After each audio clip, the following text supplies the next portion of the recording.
Taharka the Black Pharaoh. The Bible mentions that the nations of the world are descended from one of Noah's 3 sons, Shem, Ham, and Japheth. Cush, Egypt, and Put, sons of Ham, settled in Africa.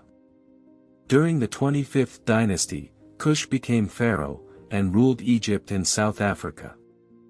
Cushite pharaoh, named Taharka, helped the kingdom of Judah and King Hezekiah fight the Assyrians in order to avoid defeat. Cush is mentioned 54 times in the Bible. This is a nation who lived in ancient Egypt, but very little is known about them in the Bible, so our understanding of them is murky. Cushites as mentioned in the Bible as a fascinating group. Their role and presence throughout the scriptures provide important insights into the history of the ancient Middle East and of the Israelites in particular. The land of Cush and Cushites are described in the Bible for the most part as warriors and rich, and their description is positive. And here are some of them that are important to know. In the book of Genesis, Cush is the father of Nimrod. In the book of 2 Samuel, a Cushite man is one of David's heroes and brings him the news of Absalom's death.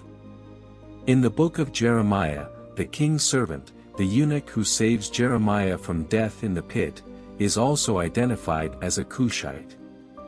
In the book of 2 Kings, Taharka, the king of Cush, known as a pharaoh from the 25th dynasty, who was an ally of Hezekiah, king of Judah, goes to war with Assyria, and saves Jerusalem and the kingdom of Judah, which we will talk about in this video. Other references to Cush or Cushites appear in the Bible as well. Among the many examples, the most prominent are Moses' Cushite wife and the Queen of Sheba. Miriam and Aaron began to talk against Moses because of his Cushite wife, for he had married a Cushite. Numbers 12 verse 1. Moses' brothers, Aaron and Miriam, criticized the fact that he married a Cushite woman. This passage emphasizes the prohibition of assimilation among the Israelites and challenges Moses as a leader. As well as the Queen of Sheba who reigned over the ancient empire that ruled northern Ethiopia and Yemen. Although she is not specifically identified as a Cushite in the Bible, the location of her kingdom often makes her seem like one. According to the biblical story, the Queen of Sheba lived in the 10th century BC. In the book of 1 Kings, chapter 10, the Queen of Sheba is mentioned only in her title, as someone who came to Jerusalem to meet King Solomon, and to ask him riddles to gauge his famous wisdom. Although the purpose of the Queen of Sheba's visit was to try Solomon with riddles, it seems that there was another political purpose. Solomon and the king of Tyre tried to establish a shipping line to the countries of the Far East, and in doing so, they damaged the economy of Arab tribes who transported goods in camel caravans. The Queen of Sheba came to convince Solomon to stop trading by sea. Thus, the Queen of Sheba emphasizes the exchange of cultures and diplomatic relations between the Israelites and the neighboring kingdoms, including the Cushite nations. In no mention in the Bible, and in these passages, there is no negative opinion about Cush and the Cushites.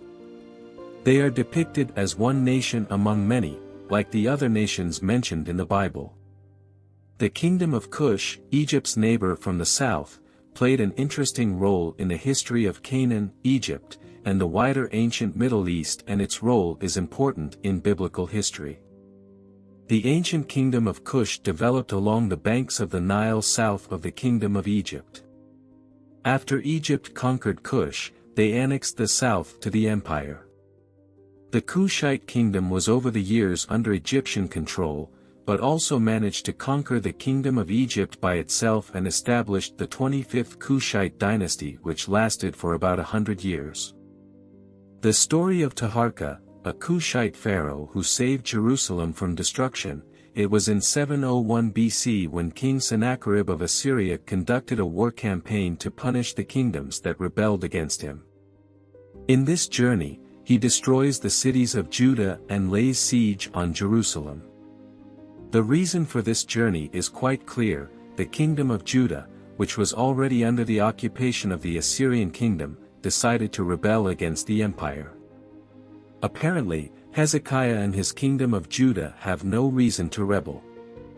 The kingdom of Judah was already serving Assyria and Hezekiah remained king, but with the encouragement of a regional coalition sponsored by Egypt, Hezekiah received an encouragement and decided to go against the Assyrian Empire. In response, Sennacherib decides to punish Hezekiah severely. He sends his general Rabshakeh and the powerful Assyrian army to the region. The cities of Judah are being destroyed one after the other and the turn of Jerusalem is approaching. The siege imposed on Jerusalem called into question its ability to survive. Hezekiah realizes that his chances have run out, and begs for God's help, and the forgiveness of Sennacherib over and over again. He offers him a bribe and the release of captives, but the Assyrians refuse. At this point, when Jerusalem is on the verge of collapse, a miracle happens. Pharaoh, the king of Egypt, with a name we are less familiar with, Taharka, decided to intervene. Now Sennacherib received a report that Taharka, the king of Kush, was marching out to fight against him. So he again sent messengers to Hezekiah with this word. 2 Kings 19 verse 9. He marched his army into Judah to protect King Hezekiah, who seemed powerless before the invading Assyrians. The military success of the Egyptian king's army against the Assyrians ensured the preservation of Jerusalem and Hezekiah's throne. Then comes the description of the salvation of Jerusalem and the kingdom of Judah. That night the angel of the Lord went out and put to death 185,000 in the Assyrian camp. When the people got up the next morning, there were all the dead bodies. 2 Kings 19 verse 35. As in the book of Kings, so also in the book of Isaiah, two events are described that eliminated the Assyrian siege. One is a great miracle in the form of an angel that wipes out the Assyrian army, the other, however, is very restrained, in which it is stated that King Taharka of Kush sent soldiers to the defense of Jerusalem. The nickname, Cursed of all the great gods, was added to Taharka's name because he succeeded in defeating the Assyrian army that was attended by Sennacherib, an incredible victory that caused significant damage to the Assyrian army, described in the Bible as the angel of God defeating 185,000 soldiers overnight.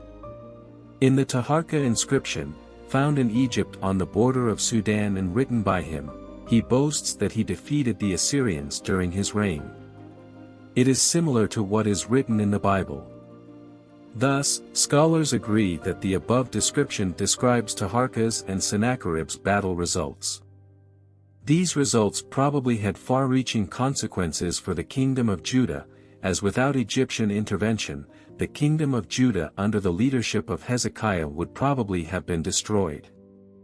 The end of the alliance between Judah and Egypt was a failure. The Assyrians managed to conquer Egypt and pushed the Black Pharaohs south toward Sudan, thus essentially eliminating the chance of rebellion. Hezekiah kept his throne but remained king under the protection of Assyria, while Sennacherib was murdered by his sons, 20 years later in 681 BC. While all the cities of Judah were destroyed, Jerusalem was saved and its miraculous position only got stronger.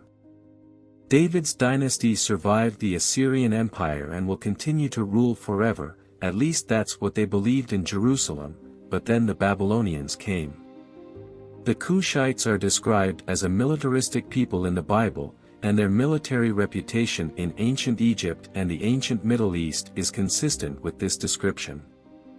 The Bible makes it clear that Kush, like Israel, will experience God's salvation, and that God's salvation was not exclusive to Israel but could also extend to foreign nations who recognized the sovereign rule of God. The Kushites play a significant role in the biblical narrative. As descendants of Ham, the son of Noah, they established a powerful kingdom.